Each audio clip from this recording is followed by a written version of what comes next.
Olá pessoal, tudo bem? A paz do Senhor Jesus. Para quem não me conhece, eu sou Hafner e falo aqui de Lisboa, Portugal. Eu quero primeiramente pedir a você que ainda não é inscrito, não é inscrita aqui no nosso canal, o Voo da Coruja, faça a sua inscrição, venha fazer parte desta grande família. Será uma honra muito grande para nós a tua presença aqui como inscrito, como inscrita, como membro. É uma família que já estamos aí com mais de 110 mil inscritos. Quero agradecer a você que é inscrito, que é inscrita aqui no canal. Muito obrigado pela sua inscrição, tá bem? Olha só, pessoal, eu venho abordando aqui alguns assuntos. Esse canal é um canal de, perdão, é um canal de opinião. Eu trato de assuntos variados, diversos assuntos eu trato aqui nesse canal, tá? Na área policial, porque eu sou policial de formação.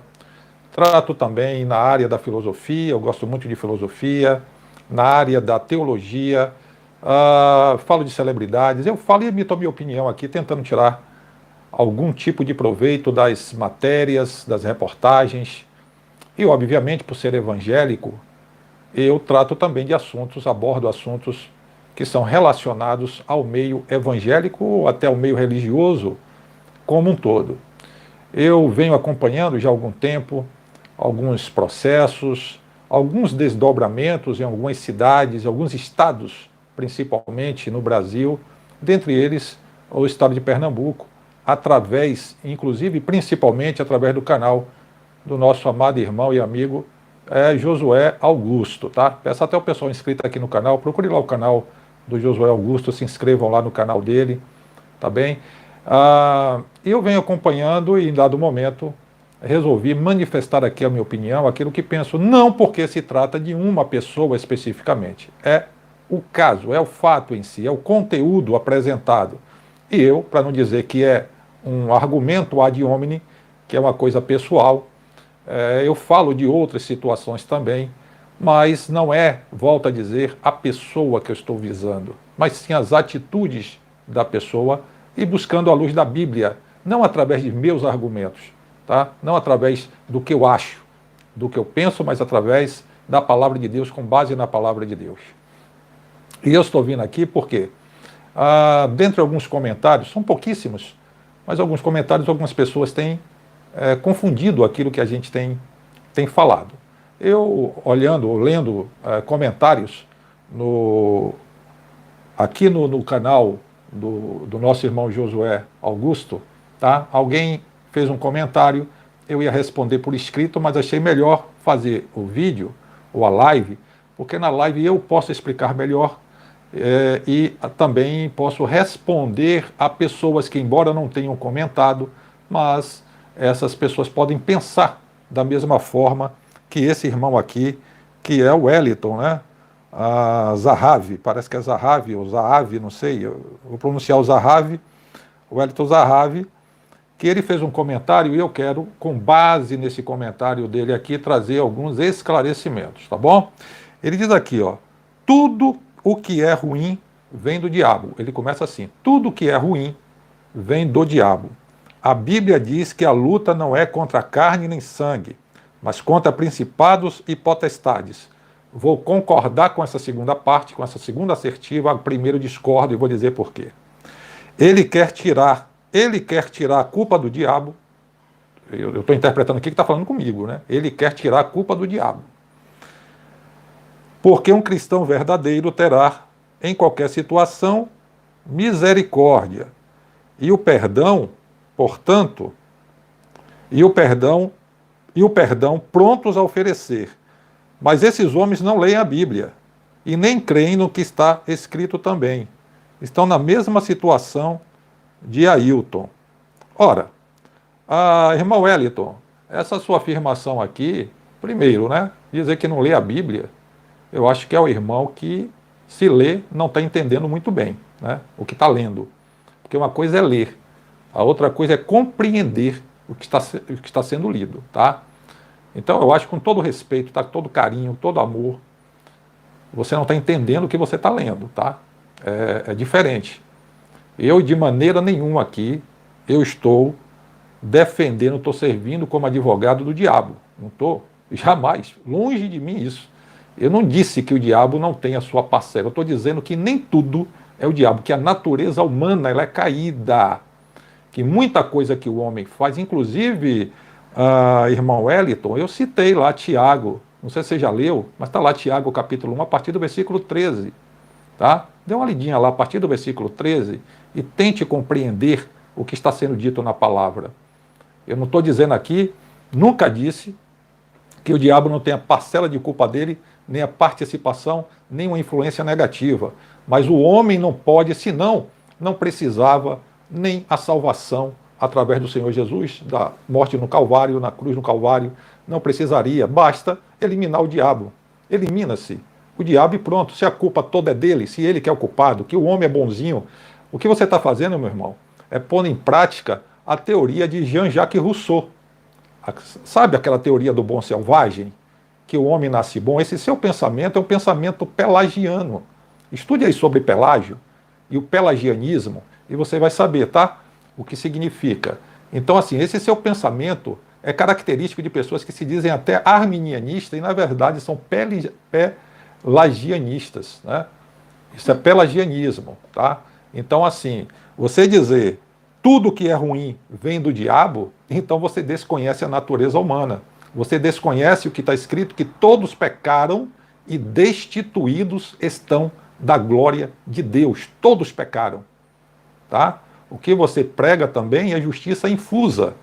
E nós sabemos que a justiça, na verdade, ela é imputada, ela nos é imputada. Nós somos considerados justos através de uma justiça imputada.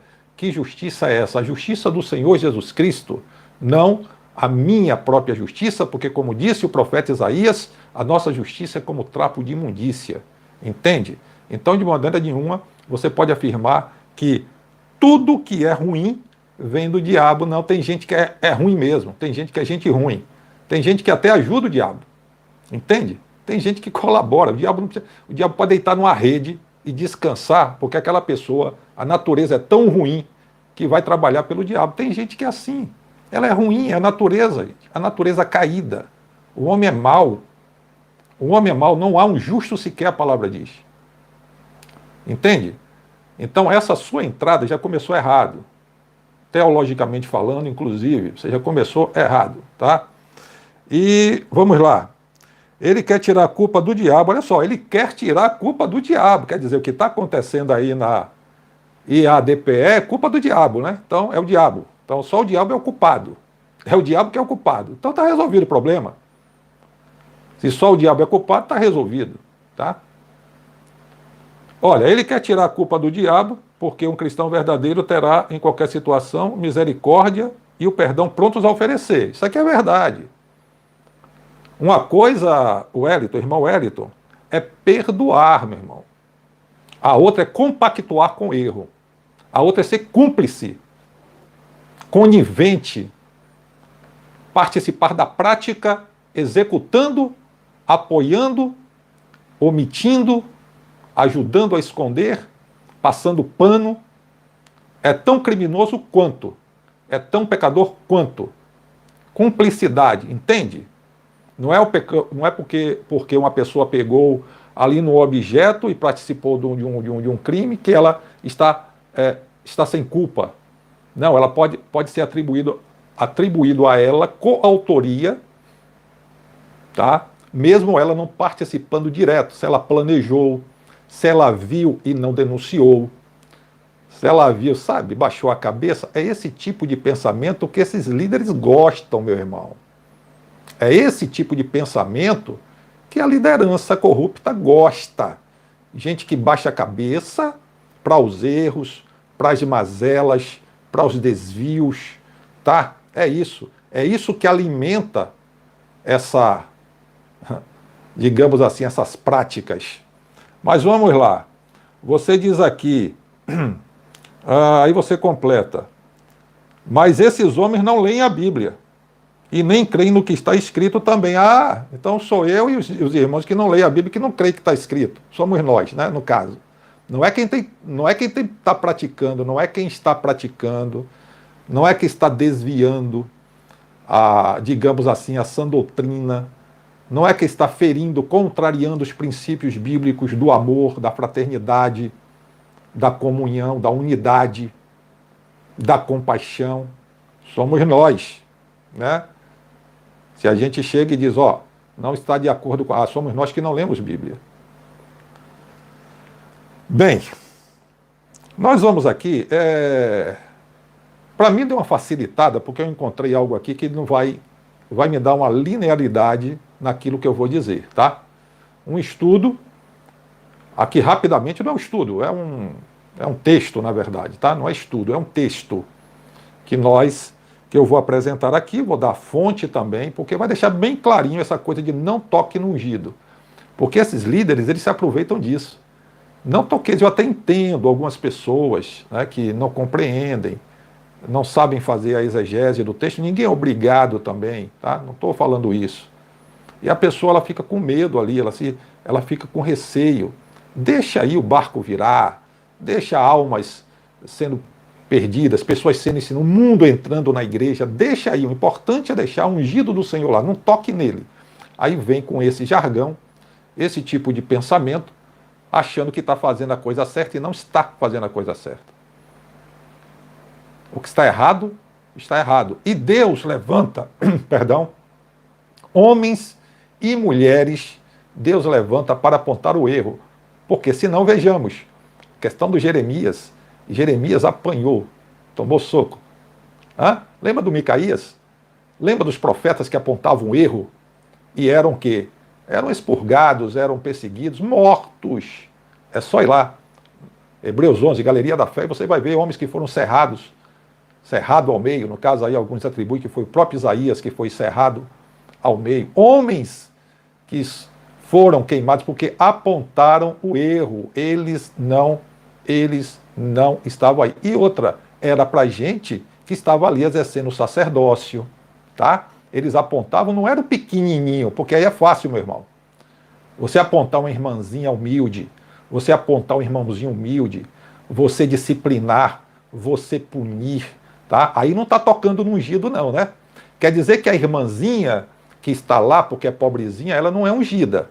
Pode fazer o que quiser com ela, né? Pode arrancar o que ela tem, o que ela não tem, pode enganá-la, pode mentir para ela.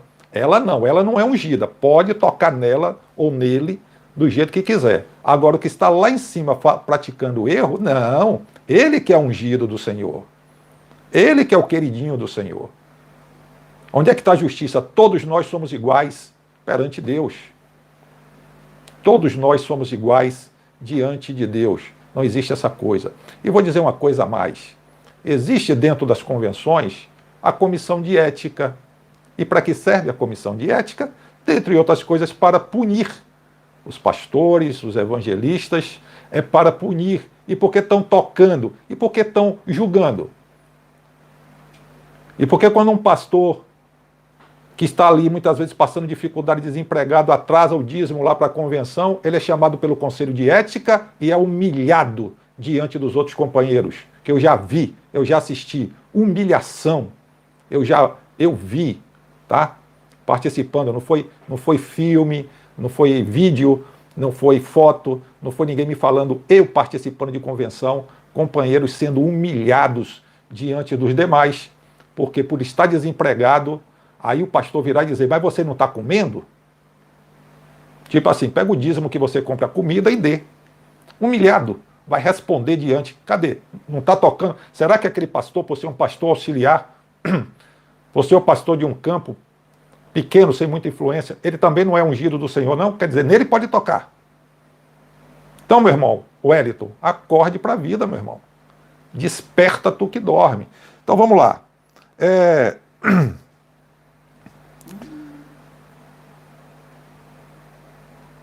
Vamos aqui. Olha o que diz. Não toque no ungido. Eu estou aqui no site Estilo Adoração. Depois disso aqui, eu vou entrar na Bíblia, tá?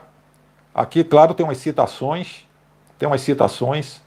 mas eu vou entrar na Bíblia aqui e vou trazer aqui um exemplo muito bom aqui na Bíblia com essa questão de gente que está praticando o erro, não está andando liderança. E o que foi que aconteceu com esse irmão que se levantou contra uma liderança totalmente fora da palavra, fora da sã doutrina? A gente vai ver na Bíblia direto. Mas vamos aqui para esse texto, está no estiloadoração.com. O site diz aqui: não toque no ungido. Aí ele vai dizer que é o Daniel Conegero, tá? É um texto aqui do Daniel Conegero. Muito bom esse texto. Olha só. Não toque no ungido. Quem nunca escutou algo parecido? Quem nunca escutou algo parecido? É comum ouvirmos expressões como não toqueis nos meus ungidos ou não toque no ungido do Senhor. É comum ouvirmos, sendo utilizadas por muitas pessoas como um tipo de aviso intimidador. Infelizmente, muitos líderes evangélicos usam tais frases com o objetivo de amedrontar os membros das suas igrejas. Normalmente, as pessoas que usam o lema não toque no ungido apelam para a Bíblia. Pastores, bispos e apóstolos modernos são rápidos em dizer que a Bíblia é a Bíblia que ensina esse princípio. Mas será que é isso mesmo? A Bíblia ensina que não se pode tocar no ungido do Senhor? O ato de se opor a um líder evangélico representa um risco de levar uma maldição e ser castigado? Várias passagens na Bíblia trazem expressões semelhantes ao famoso não toqueis no ungido do Senhor. 1 Crônicas 16, 21, 22, 1 Samuel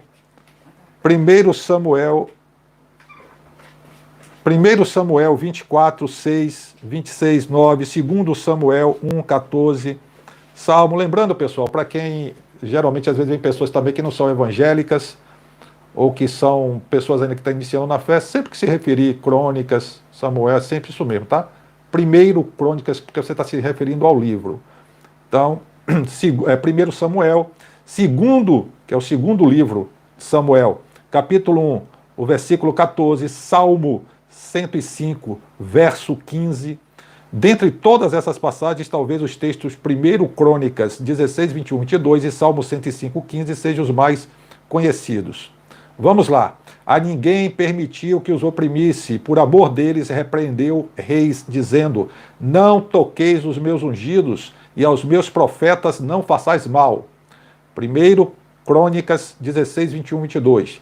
Não toqueis nos meus ungidos e não maltrateis os meus profetas. Salmo 105, o verso 15. Creio que uma leitura simples destas passagens já nos mostra a relação direta entre ambas. Obviamente, elas se referem ao mesmo assunto. Trata-se de um salmo de Davi, onde ele celebrou a entrada da Arca da Aliança em Jerusalém como sendo um ato poderoso de Deus. Em seu cântico, Davi relembrou as maravilhosas obras do Senhor em favor de Israel ao longo da história. Ele falou sobre as promessas e livramentos que Deus concedeu ao seu povo, desde a época dos patriarcas Abraão, Isaque e Jacó, nos períodos de perambulações do povo até a conquista da terra prometida. Outros textos que são muitos utilizados por quem recorre ao não toque no ungido são aqueles que tratam da relação de Davi com Saul. Esses textos falam principalmente sobre a relutância de Davi em não fazer mal ao rei. Ele reconhecia Saul como um ungido do Senhor. Um desses textos é 1 Samuel 24, 6. Nele lemos sobre como Davi teve uma grande oportunidade de matar Saul, mas Davi declinou dessa possibilidade, dizendo que não se atrevia a estender a mão contra Saul, pois é ungido do Senhor. Em 1 Samuel 26, 9, encontramos uma situação muito semelhante. Davi não permitiu que Abisai matasse Saul, argumentando que aquele que toca no ungido do Senhor não ficará inocente. Finalmente, quando Saul foi morto, Davi não poupou o homem que o matou, e antes de ordenar sua morte, ele lhe interrogou, dizendo: como não temes tu estender a mão para matares o ungido do Senhor? Segundo Samuel 1,14. Nos salmos que citamos acima, onde aparece a expressão não toqueis nos meus ungidos, nem maltrateis os meus profetas, podemos perceber que Davi está citando o livro de Gênesis, capítulo 12, versículos 10, 20, do versículo 10 ao 20 e o versículo 26. Com isso ele mostra como Deus repreendeu os reis tiranos que queriam destruir o seu povo escolhido. Vale lembrar em Gênesis 20, vai prestando atenção, gente, que isso aqui vai trazer um esclarecimento muito grande, tá? Vale lembrar que em Gênesis 20, versículo 7, Abraão é mencionado como um profeta, logo fica claro que a menção acerca dos ungidos e profetas se refere ao povo escolhido do Senhor que estava em formação. Já no caso de Davi e Saul, precisamos entender o conceito da expressão ungido do Senhor, naquele momento da história. Os reis de Israel eram homens designados por Deus para ocupar o cargo de liderança no meio do povo. Essa designação era oficializada através da unção realizada por um juiz ou profeta.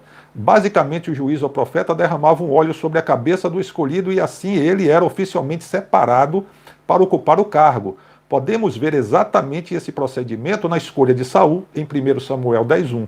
O mesmo também aconteceu posteriormente na escolha de Davi, 1 Samuel 16:13. Diante dessa realidade, Davi não se atreveu a atentar contra a vida de Saul.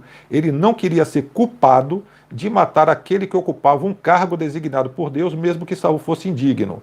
Entretanto, o fato de Davi não querer matá-lo não o tornou passivo ao modo ímpio com que Saul governava. Davi confrontou Saul e, diante de todo o exército de Israel, pediu a Deus vingança. Em outras palavras, Davi pediu que Saul fosse castigado pelos pecados que cometera. 1 Samuel 24. Na verdade, Davi sabia que no tempo certo Deus mataria Saul por conta da sua conduta reprovável. 1 Samuel 26, 9 e 10. Deu para entender aqui, principalmente, irmão Wellington, o fato de Davi não ter tirado a vida de Saul não significa que ele compactuava com o erro de Saul. E Saul era ungido por causa do derramamento do óleo. Não é que ele fosse especial para Deus. Não é que ele estava sendo o queridinho de Deus. Davi não lançou mão, não matou o Saul, não matou Saul porque ele sabia que Deus o faria. E ele pedia a Deus a punição de Saul pelos pecados de Saul. Irmão Wellington, quem pensa como ele, ninguém está aqui atentando contra a vida do pastor Ailton José ou de qualquer outro líder. Estamos como Davi apontando o erro. Está apontando o erro. Estamos apontando os erros dessas lideranças. Dá para entender? Davi, quando disse não vou tocar, ele está dizendo não sou eu que vou tirar a vida dele. Longe de nós pensar isso com relação a quem quer que seja. Mas Davi não compactuou. Volta a dizer. E outra coisa, contextualize, quando diz os meus ungidos é o povo escolhido de Deus, portanto é a igreja que está sofrendo. Quem vai pagar é o líder que está tocando no povo de Deus. Desviados, incrédulos, que querem se perpetuar no poder, que querem instaurar uma dinastia dentro de uma organização que não foram eles que fundaram. E aí eles é que estão tocando nos ungidos do Senhor. Porque os ungidos do Senhor é a membresia. Entende? É aquele irmãozinho, aquela irmãzinha que está sofrendo as perseguições. Aquele pastor honesto, sincero, que está sendo perseguido, que está sendo excluído, que está sendo desmoralizado. Esses que são os ungidos. Então eles é que estão tocando nos ungidos do Senhor. Entende? Então esse não toqueis, ou não toque no ungido do Senhor, serve para eles. Eles que estão tocando nos ungidos. Quem são os ungidos do Senhor? São os irmãozinhos, as irmãzinhas, que estão com sinceridade. Eu digo, pode ser membro, pode ser novo convertido, pode ser pastor, pode ser presbítero, pode ser diácono, pode ser quem seja, mas está sendo sincero diante de Deus, está ali diante de Deus, né, como verdadeiros adoradores. Esses é que são os ungidos. Atenção, não é quem está no poder. Ele é ungido se ele estiver no poder e estiver fazendo a vontade de Deus. Mas se ele não está, o irmão Wellington, tá? Então, tá? Quem está fazendo a vontade da carne e agindo segundo A vontade do diabo não é que o diabo, não estou tirando a culpa do diabo, mas também não tire a culpa, porque Deus, lá, no Gênesis 3, você conhece muito bem, Gênesis 3, né? Gênesis 3:15, a partir do 15, Deus vai ali atribuindo a culpa a cada um. A serpente, depois a mulher, depois ao homem, e foi ao homem que ele disse, maldita é a terra por tua causa. A Bíblia diz que, assim como através de um homem todos pecaram, através de quem? De um homem todos pecaram. A humanidade ela foi contaminada. Volto a dizer, irmão Wellington, a quem pensa como você, a não ser que você pense como Jean-Jacques Rousseau, tá? Que o homem nasce bom e a sociedade é que o corrompe. É a tese do bom indígena ou do bom selvagem. Todo homem nasce bom e é corrompido pela sociedade. Se ele viver isoladamente, ele vai ser bom a vida toda. Isso aí, teologicamente, ele pode ser bonitinho filosoficamente, sociologicamente. Agora, teologicamente, está completamente fora, completamente errado. O homem já nasce pecador. Ele já é pecador, tá? Então, muita coisa que o homem faz, ele faz por causa da sua natureza caída. Então é isso. Agora, como eu disse, vamos aqui para a Bíblia. Vamos aqui para a Bíblia. Olha, quem está no poder, quem está na liderança, quem está... ele não pode fazer o que ele quer, ele está a serviço do reino. Ele tem que agir conforme a palavra de Deus. Ora, mas como é que um membro, como é que um pastor auxiliar, como é que um presbítero, como é que um diácono vai confrontar o pastor presidente? E daí? Se o pastor presidente estiver errado, ele vai ter que ouvir. Ah, mas isso jamais existiu. Vou mostrar aqui na Bíblia.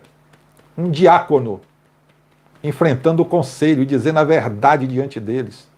O primeiro mártir. Estevão era diácono, não é? Estevão não era pastor presidente de convenção. Estevão não era um pastorzão, né? Estevão era um diácono. A diferença do diácono Estevão para aqueles, vou chamar aqui de pastores presidentes, era que Estevão era cheio do Espírito Santo. Olha aí, entende? Estevão era cheio do Espírito Santo. Vamos lá.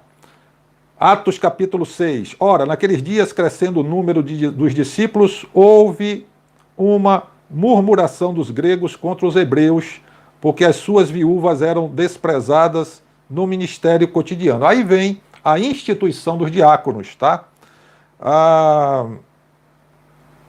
E escolheram homens, obviamente, que cheios do Espírito Santo, e entre eles o Estevão foi separado como diácono. Vamos lá. Estevão, o primeiro mártir. Estevão, cheio de fé e de poder. Olha só o que assusta os líderes desviados, né? É o crente cheio de poder. Porque você já viu que muita gente aí tem sido impedida de profetizar nas igrejas? Tá? Deus mostra, tem uns irmãozinhos que têm até medo de falar. Até repreende. Né? Até repreende. Antigamente, as pessoas se levantavam mais no meio da igreja. Deus revelava e a pessoa dizia. Hoje os irmãos estão com medo. Deus fala e a pessoa fica com medo, porque é muito poder na mão desses homens. Mas não é o poder do Espírito Santo, não, tá? Olha, Estevão, diácono Estevão, cheio de fé e de poder, fazia prodígios e grandes sinais entre o povo. E levantaram-se alguns que eram da sinagoga, chamada dos libertos, e dos sireneus, e dos alexandrinos, e dos que eram da Cilícia e da Ásia, e disputavam com Estevão. E não podiam resistir à sabedoria e ao Espírito, Espírito aqui com letra maiúscula, Espírito Santo, com que falava. Então, subornaram os homens para que dissessem, olha só, subornaram os homens. Será que é novidade isso para a gente aqui? E subornaram uns homens que disseram, ouvimos-lhe proferir palavras blasfemas contra Moisés e contra Deus, e excitaram o povo, os anciãos e os escribas, e, investindo com ele, o arrebataram e o levaram ao conselho. Ele foi levado lá na convenção, né? Foi lá para diante da mesa diretora. Vou botar assim, vou trazer para a nossa época, né? Vou trazer aqui para a nossa época para a gente entender melhor. Estevão foi levado na convenção, foi o diácono, diante do pastor presidente, porque estava falando a verdade, cheio do poder de Deus e de fé, entende? Ele falava pelo Espírito Santo. Levaram ele diante do conselho, levaram ele diante ali, né, do pastor presidente da mesa diretora, da comissão de ética. Levaram Estevão. Vamos ver o que aconteceu. Apresentaram falsas testemunhas que diziam: este homem não cessa de proferir palavras blasfemas contra este santo lugar e a lei. Contra este santo lugar e a lei. Olha que coisa, né? É trágico, mas é cômico. A gente acaba... Porque nós lhe ouvimos dizer que esse Jesus Nazareno há de destruir este lugar e mudar os costumes que Moisés nos deu. Gente, está dando para fazer aí um paralelo, está dando para fazer uma equivalência aí, está dando para trazer para os tempos atuais. Parece que foi, né, que Estevão está vivendo hoje aqui. Vamos lá. Olha aqui, vou repetir, tá? Porque nós lhe ouvimos dizer que esse Jesus Nazareno há de destruir este lugar e mudar os costumes. Então, quando alguns homens de Deus e mulheres de Deus se levantam dizendo que Jesus, Senhor, o dono da igreja, vai derrubar, vai tirar, está tocando no ungido. Né? Se esses homens, se essas mulheres de Deus, né, eles é complicado, né? É complicado, gente. Tá? Falaram a verdade, estão dizendo a verdade, estão proferindo aquilo que eles estão sentindo, aquilo que estão sentindo da parte de Deus, que Deus vai derrubar, que Deus vai tirar. Aí quando você fala isso, não, você está como Estevão, você está atacando o ungido de Deus, você está tocando no ungido de Deus. Né? Olá, este é o Coruja de Prata. Opa! Olha só, muito obrigado. Tá?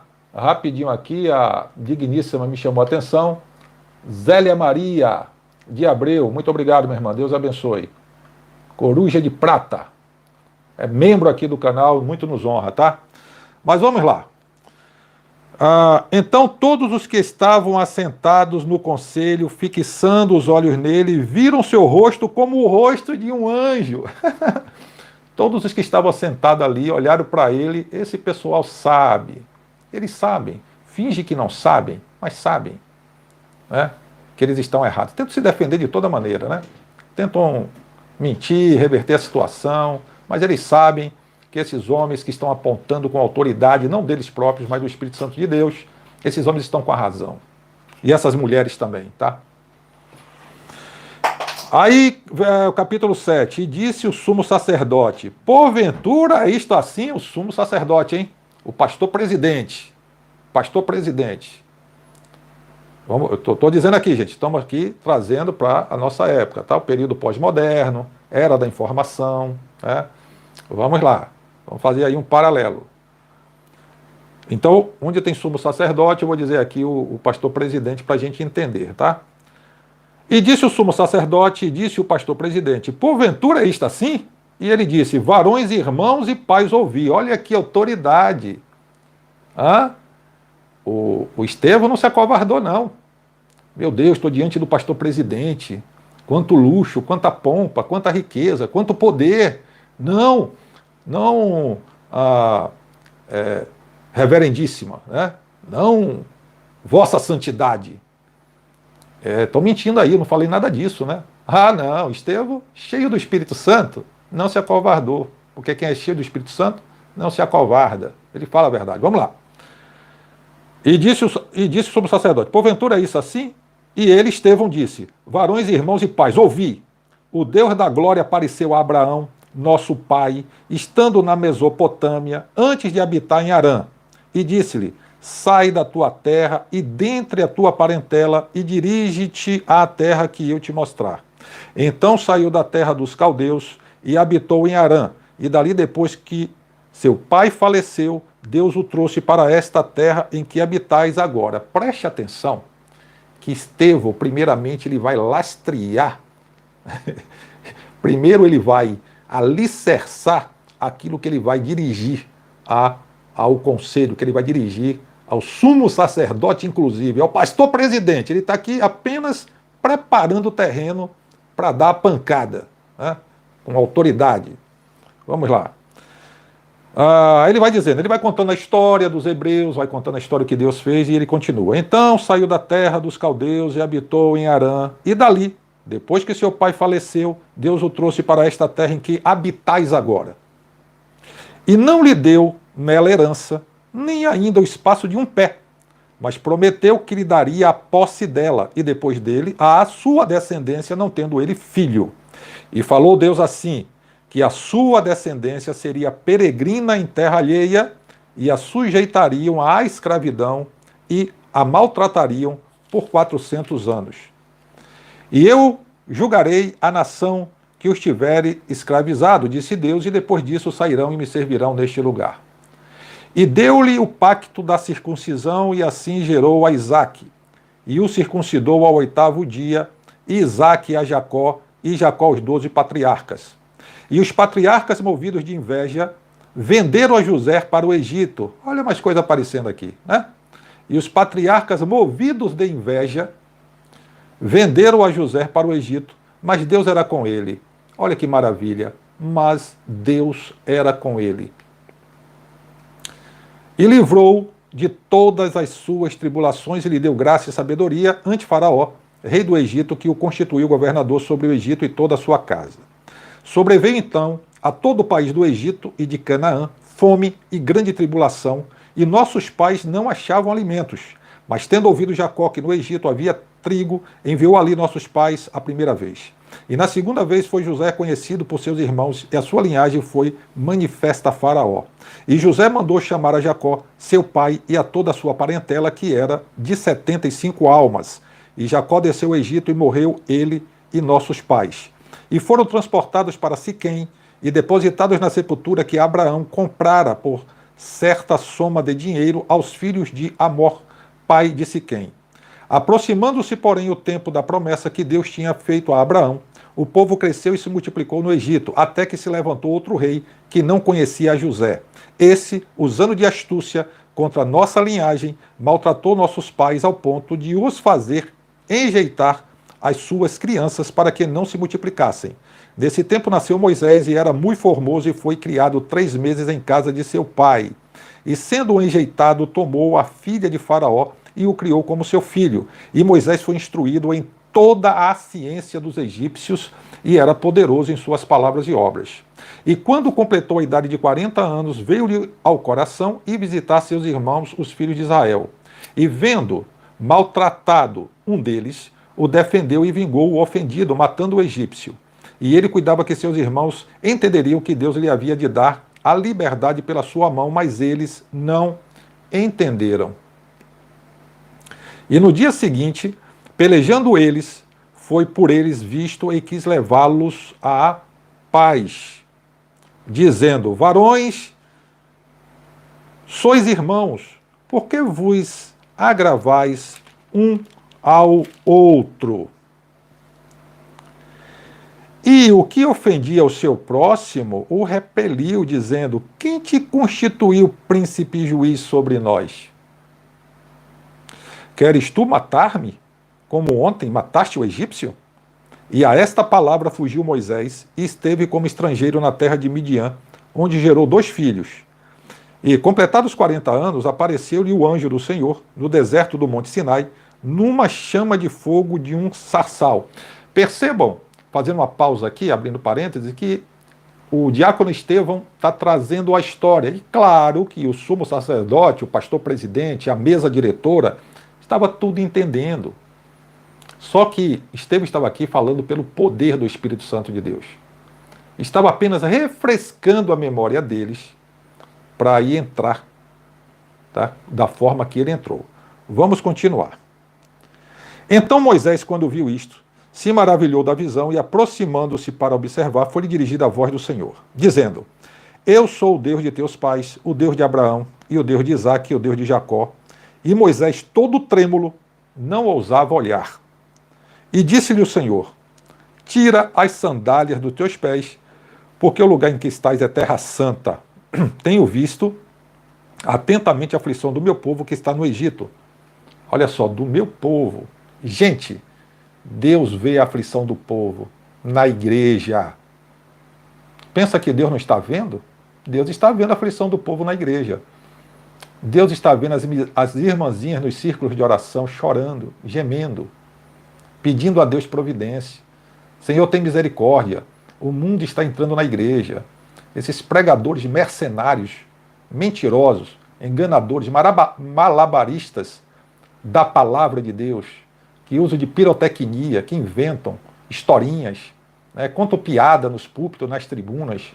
Eles ficam perdendo tempo jogando videogame e assistindo filmes na Netflix, e quando eles vão pregar, eles querem pregar baseado nos filmes que eles assistem e no videogame que eles jogam. É verdade, parece absurdo, mas eu tenho um testemunho disso aqui, né, de um pregador fazendo coisa que é coisa de videogame.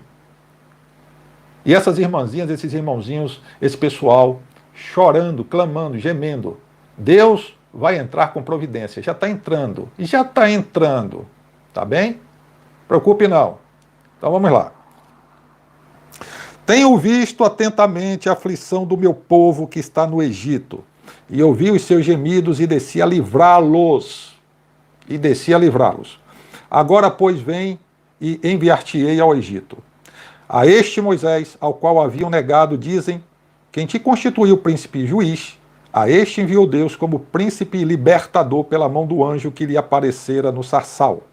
Foi este que os conduziu para fora, fazendo prodígios e sinais na terra do Egito, no Mar Vermelho e no deserto por 40 anos.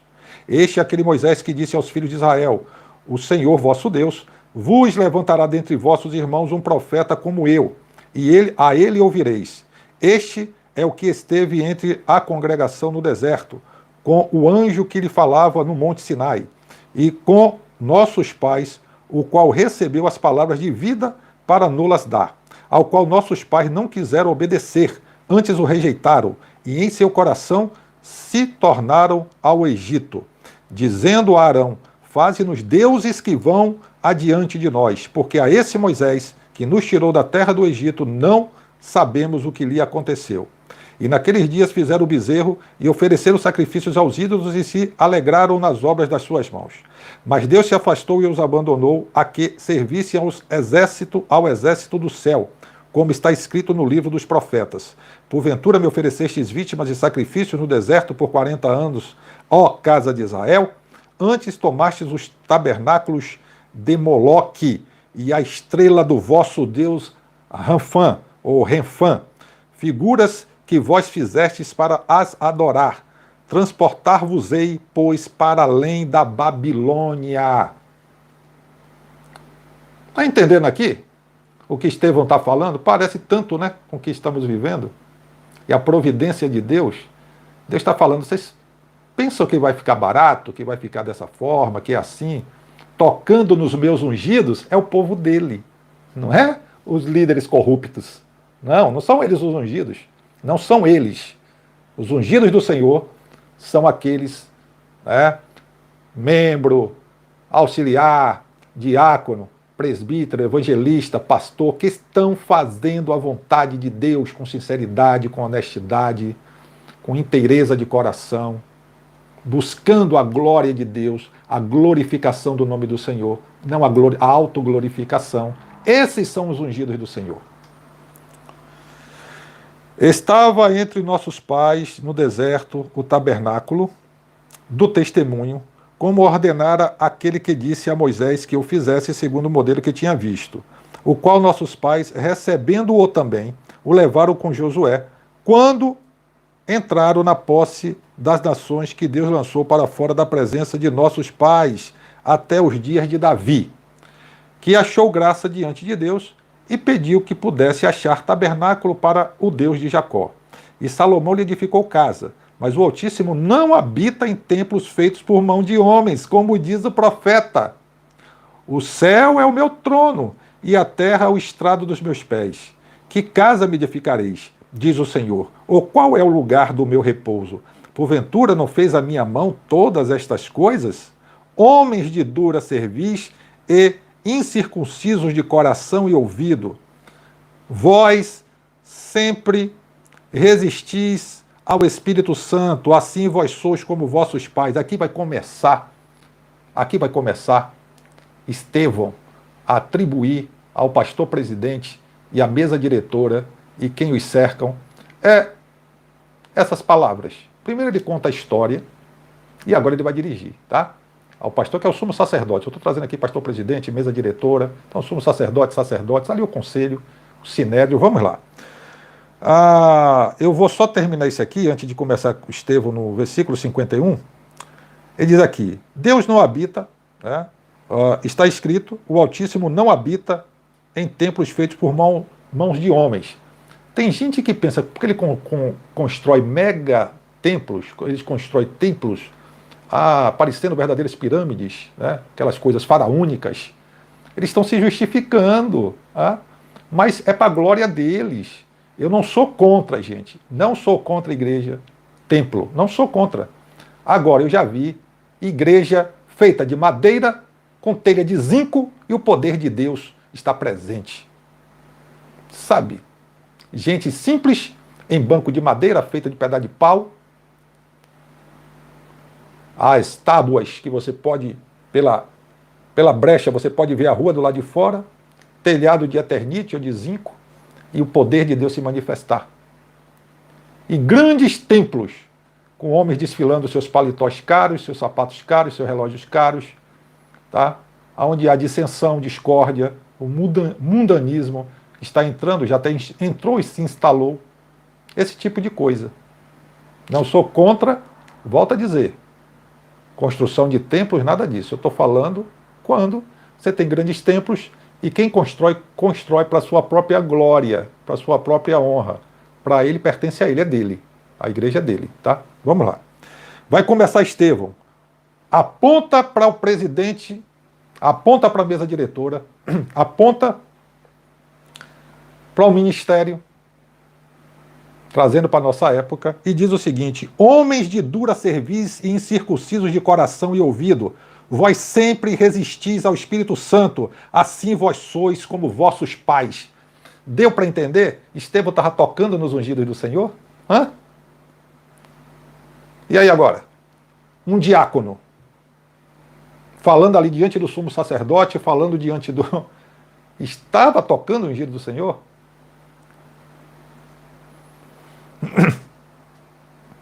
A qual dos profetas não perseguiram vossos pais? A qual dos profetas não perseguiram vossos pais? É que esses homens perseguem profetas, os verdadeiros. Eles gostam, lá como Acabe, né? Eles gostam dos profetas de Baal, que só profetizam o que eles querem. Só profetizam o que eles querem. Que eles gostam, que massageiam o ego. As profetadas, né? Os verdadeiros profetas, que Deus levanta inclusive para corrigir, para orientar, para dar oportunidade, eles perseguem. Faz cancelar agendas. Até prendem, porque você não pode visitar outra igreja, você não pode visitar outra denominação, porque você é gado marcado dele. Tem um ferrão ali, sabe? É como se ele esquentasse no fogo as iniciais dele e botasse na sua pele. Você não pode sair ali do redil, você não pode sair da igreja, você não pode pregar na igreja, que é outra denominação, mas que são irmãos em Cristo também. E Deus quer te usar para aquele pessoal. Eles querem te calar. Eles querem calar a tua voz. Então, o Estevão diz aqui: a qual dos profetas não perseguiram vossos pais? Até mataram os que anteriormente anunciaram a vinda do Jesus, ou do justo, perdão, o que anteriormente anunciaram a vinda do justo, do qual, que é o Senhor Jesus, claro, né? Do qual vós agora fostes traidores e homicidas. O Senhor Jesus continua sendo traído. Não é que ele tinha só 12 apóstolos e foi traído por um. Até hoje ele é traído. Até hoje. Vós que recebestes a lei por ordenação dos anjos e não a guardastes. Vós, olha só, vós que recebestes a lei por ordenação dos anjos e não a guardastes. E ouvindo eles isto, enfureciam-se em seu coração e rangiam os dentes contra ele. É assim que eles ficam, né? Se mordendo, rangendo dentes com ódio, com raiva. Processa, persegue, exclui, tira canal do ar, não suportam a verdade. Né? Não suportam. Vamos lá. E ouvindo eles isto, enfureciam-se em seu coração, rangiam os dentes contra ele. Mas ele, olha a diferença aqui, gente. Mas ele, Estevão, estando cheio do Espírito Santo, olha que maravilha, hein? Não era cheio de covardia. Estevão não foi bajular ali o pastor presidente, a mesa diretora para ter cargo. Não, eu desdigo o que eu disse. Né? Eu não falei isso, não.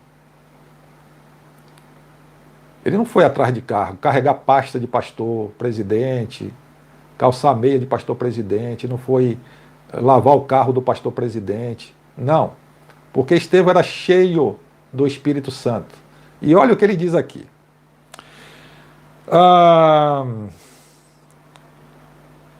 Mas ele, Estevão, estando cheio do Espírito Santo e fixando os olhos no céu, viu a glória de Deus e Jesus que estava à direita de Deus, e disse: Eis que vejo os céus abertos e o Filho do Homem que está em pé à mão direita de Deus. Mas eles gritaram com grande voz, nem assim eles temeram. Meu Deus do céu! Porque esse pessoal, eles não tem mais nenhum tipo de sensibilidade. Gente, a gente quando está errado, volto a dizer, eu sou o principal dentre os pecadores, tá? Eu não tenho nada aqui de bonzão, não sou bonzão coisa nenhuma. Eu sei muito bem que o que me sustenta é a graça de Deus. Sei muito bem disso, tá? Só que nós, quando Deus fala conosco, usa um profeta, a gente teme e treme, porque a gente sabe que é verdade, que a gente está errado mesmo, que a gente saiu do prumo, que a gente saiu sabe? E Deus, por cuidado, Ele avisa. Mas muitos líderes hoje, eles estão tão insensíveis que eles não temem mais. Eles não ouvem mais a voz de Deus, eles não sentem mais nada. Olha o que foi que aconteceu. Estevão olha, vê o céu aberto, vê o Senhor Jesus em pé, à destra de Deus, cheio do Espírito Santo, ele vai estar falando isso. Olha o que os carnudos, insensíveis, corruptos fizeram. Mas eles gritaram com grande voz, taparam os ouvidos e arremeteram unânimes contra ele. Vou repetir. Mas eles gritaram com grande voz, taparam os ouvidos e arremeteram unânimes contra ele, contra Estevão. E, expulsando-o da cidade, o apedrejavam. E as testemunhas depuseram as suas vestes aos pés de um jovem chamado Saulo. E apedrejaram a Estevão, que em invocação dizia: Senhor Jesus, recebe o meu espírito. E pondo-se de joelhos, clamou com grande voz: Senhor, não lhes imputes este pecado. E tendo dito isto, adormeceu. Está aqui. E aí eu faço novamente a pergunta: Estevão, diante ali do sumo sacerdote, dos sacerdotes, do conselho, diante do sinédrio, diante das autoridades, ele tocou nos ungidos? Alguém pode ter dito: olha, você está tocando no ungido do Senhor, Estevão. A Bíblia está dizendo aqui que Estevão foi errado? A Bíblia está dizendo que Estevão cheio do Espírito Santo. A Bíblia está tendo o diácono Estevão como rebelde? Como apóstata? Não. Ao contrário. Ao contrário. Então, gente, vamos parar com isso, para que esses xerifes, né, esses ditadores, e aí eu falo de uma forma geral, em qualquer parte do mundo. Tem um canal que eu acompanho aqui na África. Em África é a mesma coisa. Tá? Em vários países da África, tem irmãos se levantando por conta de líderes, ditadores, de líderes mentirosos, exploradores, gananciosos. Aquilo como eu li na última live, né? A segunda epístola de Paulo a Timóteo, no capítulo 3, a partir do versículo 1. A epístola pastoral de Paulo a Timóteo. Então, o mundo todo, Deus está levantando homens e mulheres para justamente denunciarem, até para que esses líderes despertem e se arrependam e se voltem, né? Volto a dizer que pelo menos tenham aí digamos assim, que eles têm um pensamento, né?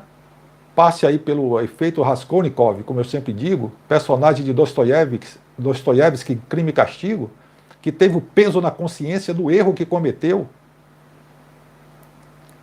Que eles tenham pare pelo menos a consciência, já que não, sabe, que não dão mais ouvido, pelo menos, será que tem consciência? Nem sei se tem mais. Mas que pare e reflitam e digam, opa, peraí, se está tanta gente falando isso, alguma coisa está errada. Mas não, estão cegos pelo dinheiro, pelo poder, pelos privilégios, pelo luxo, pelas benesses que o cargo proporciona. E aí quando vai um irmãozinho, irmãzinha, não, aí ainda tem quem defenda. Você está tocando no ungido do Senhor. Você está tocando. E Deus está levantando. Não é só no Brasil. É em África, é aqui na Europa, levantando homens e mulheres para apontar, para dizer e para avisar. Porque aviso, porque a gente não pode... A gente só faz avisar que a mão de Deus já está pesando e vai pesar e vai arrancar esse pessoal. Porque Deus vai trazer, nesses últimos dias... Deus é tão misericordioso, tão longânimo, que vai levantar homens e mulheres sinceros, com sinceridade, para pregar o verdadeiro evangelho, que não estão preocupados com imperialismo, que não estão preocupados com perpetuação do poder, homens que só pensam neles mesmos, nos parentes, nos filhos, homens que não têm nenhum tipo de sentimento, nenhuma compaixão, homens que não têm nenhum amor ao próximo, não estão nem preocupados com nada disso. Mas Deus está no controle, como sempre esteve, nada escapa, nada foge de Deus, nada passa desapercebido, todas as coisas estão nuas e patentes diante de Deus, claras como a luz do dia, né? E para encerrar, meus irmãos, para encerrar, eu quero deixar aqui, primeira epístola de João, capítulo 1, versículo 7. E se andarmos na luz, como ele na luz está, teremos comunhão uns com os outros, e o sangue de Jesus Cristo, seu Filho, nos purifica de todo o pecado. Então que esses homens meditem na palavra de Deus, que orem com sinceridade, que deem ouvido aos verdadeiros homens e mulheres que são usados em profecias por Deus, para consertar as suas vidas, porque eu tenho certeza que, vindo o arrependimento, vindo a mudança de atitude, Deus vai perdoar, como fez com Manassés, Deus restituiu. Manassés foi 55 anos, ele fez tudo que contrariava a Deus à vontade, mas ele se arrependeu mesmo depois de preso e Deus o perdoou e o restituiu ao trono. Então que haja o arrependimento, a mudança de atitude, a metanoia, que é a mudança de mente, de mentalidade, que se volte para o verdadeiro evangelho, o evangelho genuíno, o evangelho que é o poder de Deus para a salvação de todo aquele que crê, que se volte buscando ensinar as pessoas, evangelizar as pessoas que precisam da evangelização, do evangelismo, e que as pessoas também sejam atendidas aí, cada uma segundo as suas necessidades, tá bom? Então, pessoal, muito obrigado mais uma vez a todos, a todas. Muito obrigado mais uma vez a meu amado irmão Josué Augusto, tá bem? Meu irmão, eu li... Pastor Robson aí, eu falei com o pessoal. Pastor Robson, deixa eu abrir aqui Deixa eu abrir aqui, pessoal, o chat que fica melhor para eu olhar através do tablet.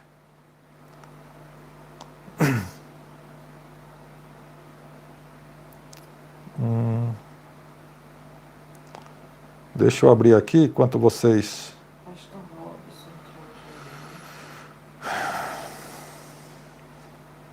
hoje. Canal Cristão, é um pastor. Pastor Robson, também, a paz do Senhor, muito obrigado pela presença. Canal Cristão. A minha esposa está falando aqui. Mara de Jesus, né? Sempre aqui, muito obrigado. O irmão Josué Augusto, eu vou fazer, tá? Aquele vídeo que o irmão propôs. Sim, depois eu vou fazer e vou ficar tratando esse assunto e mais outros, né? Esse assunto e mais outros lá no nosso canal Tudo Revelado, pessoal, tá? Esse assunto que nós estamos abordando e outros assuntos ligados a estudos, a questão, estudos bíblicos, vamos falar sobre escatologia, tá? Vocês que acompanham, que gostam, lá no canal, a nossa irmã Mara de Jesus, ela está colocando o link aí sempre, ó, tá o link. Se você não é inscrito, não é inscrita, nós chegamos hoje a 1000, passamos dos 1000 inscritos e inscritas, então já vamos ter a oportunidade de também fazermos lives lá nesse canal, que é um canal específico para esse tipo de assunto que eu estou abordando aqui, tá? Então, vários estudos, e enfim, várias entrevistas com pastores, também com pregadores, com homens de Deus, verdadeiramente de Deus, com escritores. Vamos ter muito material lá no canal Tudo Revelado, tá? Se você não é inscrito, ainda não é inscrito, tá aí o link. A irmã Mara de Jesus está colocando, é só rapidinho, clicou, vai lá inscrever-se, sininho de notificações. E assim que a plataforma YouTube liberar para mim as lives, fazer ao vivo, eu já entro lá com lives como essa, tá? E também com entrevistas. Vamos lá, Pernambuco Notícias. Pernambuco te acompanha, muito obrigado aí também o canal, pode botar também o link aí, tá? Estive hoje dando uma olhada lá no canal Pernambuco Notícias, estou sempre indo lá dando like, participando também, e eu indico também o canal Pernambuco Notícias, indico é o canal Cristão, né, que está aqui, a minha esposa falou aqui agora, Pastor Robson, pessoal que tiver canal, pessoal, fique à vontade, coloca o link, tá? E também tem o canal do nosso irmão Josué Augusto, também, que eu super indico. E é isso. Mara Fagundes, muito obrigado. Estou dando uma passada rápida aqui para a gente concluir a live. Antônio Oliveira, o Corujito, muito obrigado. Sempre conosco também. Mara de Jesus, sempre conosco. Doutora Lia está aqui? Mas acho que ela já foi dormir, que ela sumiu. Ah, tá. Então agradecer também a doutora Lia, né, que também tem um canal Doutora Lia, gente eclética de tudo um pouco. É também um canal parceiro aqui, um canal que faz parceria também com o nosso. Muito obrigado, doutora Lia. Marcos Farias, 2020, acompanhando mais uma live. Muito obrigado, Marcos. Um grande abraço. Nilciane Quinelato, boa noite, boa noite. Poços de Caldas, está gelado. Olha, aqui está muito calor, hein?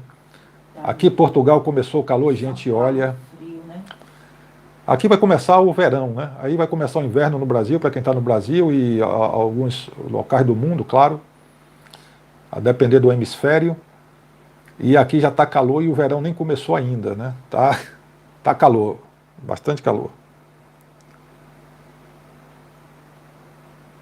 E eu gosto mais do inverno, né? Eu gosto muito do verão. Todas as estações são maravilhosas, né? Na Suíça, por exemplo, a minha preferência na Suíça é a primavera. Primavera na Suíça é algo maravilhoso, né? Já na Bélgica eu prefiro o verão. Nós moramos na Bélgica também, lá é o verão, porque a Bélgica é muito fria, né? Ela é praticamente o ano todo. A Bélgica chega até, você vê o dia lindíssimo, às vezes eu fazia filmagens lá com o dia lindo. Eu digo, ó pessoal, não se enganem com esse sol, aqui é igual a luz de geladeira, tá? O sol tá aí, mas o frio tá pegando. Então, a Bélgica eu prefiro o verão, a Suíça a primavera, aqui em Portugal o melhor é o verão. embora eu prefira o frio, o inverno, mas o verão aqui em Portugal é lindíssimo. Quem quer vir a Portugal, não aconselho vir no inverno. Venha no verão. Portugal no verão, olha, é coisa fantástica. Não tem neve, não tem nada. Tem neve e Serra da Estrela, né? Quem quiser neve aqui, Portugal tem neve, mas depende do local, tá? Já mais ali Serra da Estrela, enfim. Mas tem ponto. Agora, o forte de Portugal é verão. Toda a Europa praticamente vem para cá, né? Os ingleses, franceses, alemães e tal, isso aqui. Portugal fica assim, muitos turistas. Pernambuco Notícias, compartilhe o canal Bíblia Brasil com o irmão Genivaldo Monteiro. Bíblia Brasil, canal Bíblia Brasil também, pessoal. Pode botar o link aí quem tiver. Mara de Jesus, São Paulo está muito frio. Imagino São Paulo como é que não está. Eu conheço o frio de São Paulo. Certa vez aí eu passei um frio em São Paulo que eu acho que nessa época eu nunca tinha passado na vida. Eu não tinha morado ainda na Suíça, né? O maior frio que eu já passei, eu passei na Suíça por conta de um, pode dizer, de um erro meu, porque eu nunca tinha sentido, com toda a neve, a região que nós morávamos chegava a 9 graus abaixo de zero. Claro que tem lugares muito mais frios na Suíça, mas eu passei, já pegamos, né? 18 graus abaixo de zero. E na Suíça, mas em Berna, especificamente em Berna, eu senti um frio e não tinha neve, tá? Um frio que eu nunca tinha sentido em minha vida. Antes desse foi em São Paulo. O frio que eu senti em São Paulo. Vamos lá.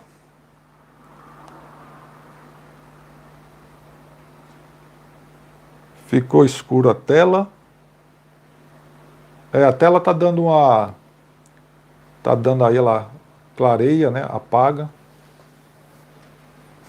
Vamos aqui. Gente, muito obrigado mesmo, tá? Tô vendo aqui vocês, os comentários. Muito obrigado. Volto a pedir que não é inscrito no canal. É, porque a câmera, eu tô com um problemazinho aqui deu uma rachada, mas também tem aquela questão, tem que ter algum ajuste, né? Que ela fica procurando a cor melhor para ela, então ela fica buscando. E aí fica acendendo e apagando. Como tem uma parede clara ao meu fundo e eu tô com a camisa escura, e tem cores aqui também ao fundo, ela fica tentando dar o foco e nisso acaba prejudicando, né? Deve ter algum tipo de ajuste aqui nas configurações, mas tudo bem. Então, pessoal, é isso. Juiz de Fora, o frio está horrível, imagino. Agora, pessoal, deixa eu explicar aqui uma coisa. A questão na Suíça, Bélgica, onde nós moramos, que é muito frio também, quando eu digo que não senti frio, é porque tudo lá na chofagem, né? Que é no aquecedor. É lei, é obrigado. Inclusive você paga caro por isso, tá? É obrigado toda casa, todo apartamento, tudo, toda loja, mercado, tudo é aquecido. Tudo é aquecido. É por isso, então.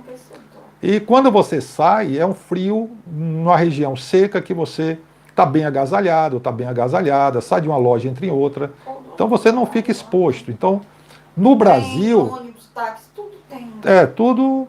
Apesar de que os carros no Brasil, claro, todos têm aquecedores também. Agora, as casas no Brasil, geralmente o brasileiro tende a ter o condicionador de ar, o ar-condicionado por frio, por conta do calor. Não é muito, no Brasil não é muito comum a pessoa ter aquecedor em casa. É por isso que fica o frio muito grande, às vezes eu fico até pensando, né? Meu Deus, as pessoas nessas regiões, como é que elas... Em Portugal é muito frio. Como é que suportam, né? O frio também aqui em Portugal Porque as casas não dói também, né? dói muito. Pois bem, pessoal, olha, muito obrigado, tá? A gente volta, quero agradecer a audiência de vocês, o carinho, tá bem? Voltando a dizer aqui que a nossa oração, a nossa esperança é que todos esses irmãos que estão aí imbuídos, que estão à frente como líderes, digamos, que todos eles, né, venham alcançar a salvação, que todos eles venham realmente aí, aqueles que estão agindo por conta própria, né, que já não ouvem mais o Espírito Santo de Deus, que eles venham realmente a tempo ainda de se voltarem, a tempo de se consertarem com o Senhor, há tempo ainda, né? E a nossa oração é que isso aconteça. Mas enquanto não acontece, Deus vai levantar irmãos e irmãs para estar justamente falando, porque os ungidos do Senhor, que são aqueles que fazem a vontade de Deus, Deus não permite que sejam tocados por quem quer que seja. Pode ser pastor presidente, pode ser presidente da República, pode ser, vamos lá, pode ser governador de estado, pode ser. Deus não permite que seus ungidos, ou seja, o povo que ele separou, o povo lavado, remido no sangue do Senhor Jesus, ele não permite que sejam tocados. Se tem uma liderança numa igreja que está agindo contra a vontade de Deus, está se voltando contra a membresia da igreja por conta de várias coisas, né? De várias coisas, autoritarismo e tal. Deus entra com providência e acaba tirando, acaba substituindo, porque Deus não permite que os seus pequeninos sejam atingidos. Por isso que o Senhor Jesus disse: ai daquele, que fizer tropeçar um desses meus pequeninos. Claro que não vou fazer aqui uma exegese do texto exata, mas pode ser aplicado aqui no que estamos falando. Ai do que fizer tropeçar um desses meus pequeninos. Ai. E esse ai do Senhor Jesus, o ai na Bíblia pesa muito, tá? Então, muito obrigado, Deus abençoe, fiquem todas na paz do Senhor Jesus e até a próxima, se Deus quiser. E eu peço, claro, oração em meu favor, em favor da minha esposa, em favor dos nossos filhos e netos, da nossa família, tá bem? Muito obrigado, Deus abençoe e até a próxima, se Deus quiser. Licença.